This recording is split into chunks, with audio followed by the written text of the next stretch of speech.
په اذکارو او په مأثوره دعاګانو کې بله دعا د دواړو جهانو د سالار صلی الله علیه وسلم مبارکه صدا را نقل ده ورونو. دا د ډوډۍ د خوړلو وروسته، د اوبو د څښلو وروسته، د یو میوې او د خپل رزقو د نصیب د ټولولو وروسته دومه دعا ده چې انسان یې د پاک رب وغواړي. له دې نه مخکې موږ تاسو یوه بله هم ښوولې وه.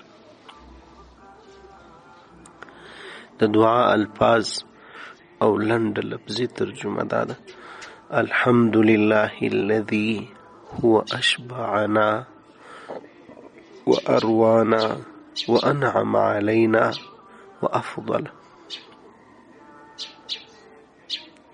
ټول تعریفونه او ټول ستاینې او صفت د هغه ذات لپاره دی چا چې زموږ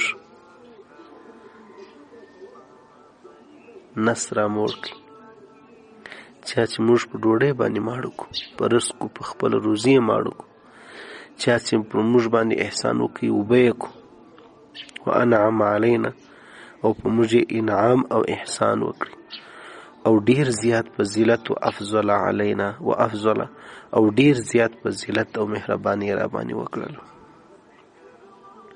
الحمد لله الذي هو اشبعنا چې ماړه یې کو، و اروانا اوبه یې کولو، و انعم علینا په موږ یې نعمت او احسان وکړي، و افضل او ډیر فضیلت او مهرباني را باندې وکړله.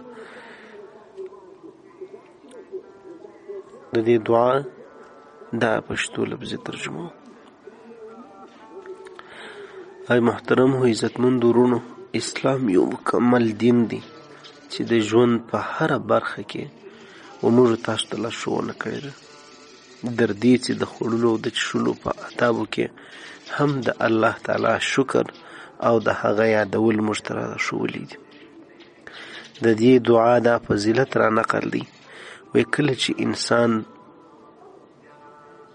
خپل رزق او روزي او یو نصیب ټولوي، یو څه خوري او څښي، په اول سر کې بسم الله و برکت الله وای او په پای کې دغه دعا وای. دا اوس چې موږ تاسو وویل، د قیامت په ورځ به د هغه انسان سره، دغه سړي سره د دغه خوړل سوي نعمت او د خوراک او د څښاک پوښتنه نه کیږي.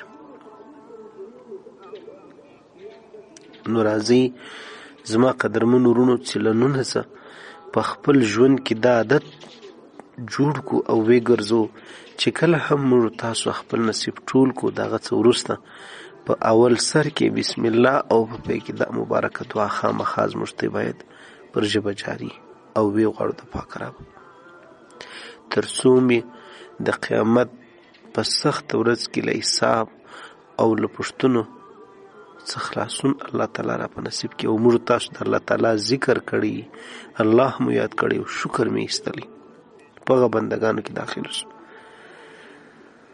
الله رب العزت دې موږ تاسو ته د نبی پاک صلی الله علیه وسلم مبارک پر سنتو طریقو باندې د ژوند کولو توفیق را نصیب کړي.